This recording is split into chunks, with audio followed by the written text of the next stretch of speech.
A nomenclatura de um composto, como é o caso do composto propano, a gente vai tentar chegar na fórmula molecular e na fórmula de Bastão que ele possui.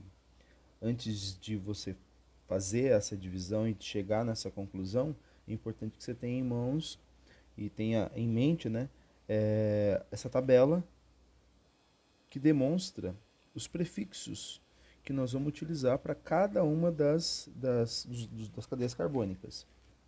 Se a cadeia tem um carbono, a gente vai utilizar o prefixo met, dois carbonos et, prop, but, pent e assim por diante.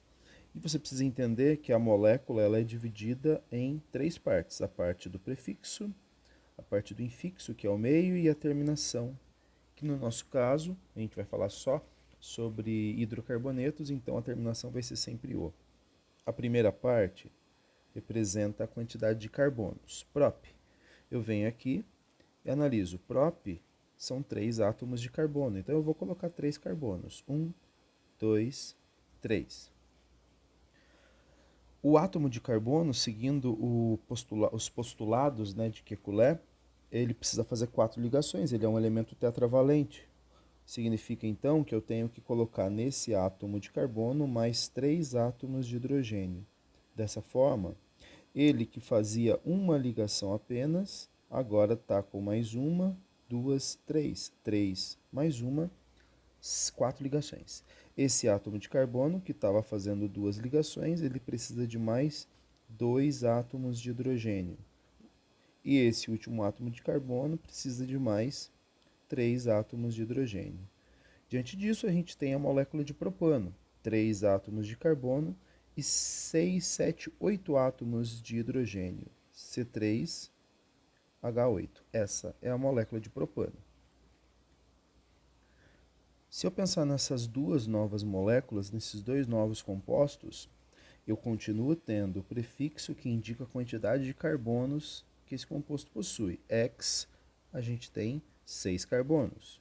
1, 2, 3, 4, 5, 6. Esse número 2 indica a posição da ligação dupla, uma vez que a ligação em significa ligação dupla. E ele está no carbono de número 2. 1, 2. Eu faço uma ligação dupla para esse átomo de carbono.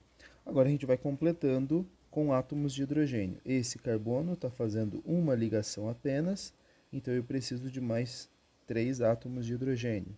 Esse átomo de carbono que já está fazendo uma, duas, 3, precisa só de mais um átomo de hidrogênio. O mesmo acontece com esse outro carbono que já está fazendo 3 ligações.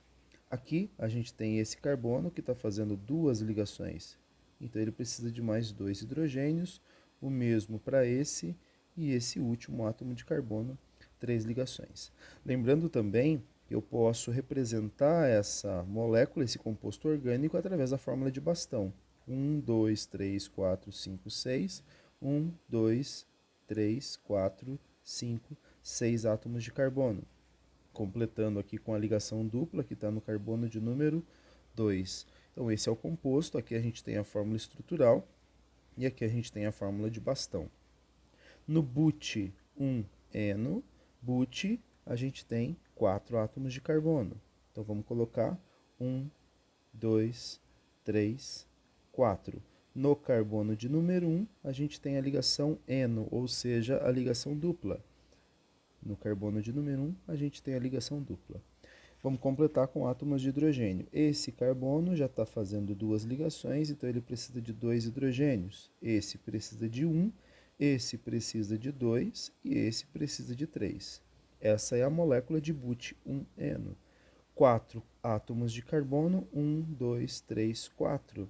Ligação dupla do carbono de número 1 para o carbono de número 2. Então aqui a gente tem a formação da fórmula estrutural, tendo como padrão a molécula, a nomenclatura do composto orgânico.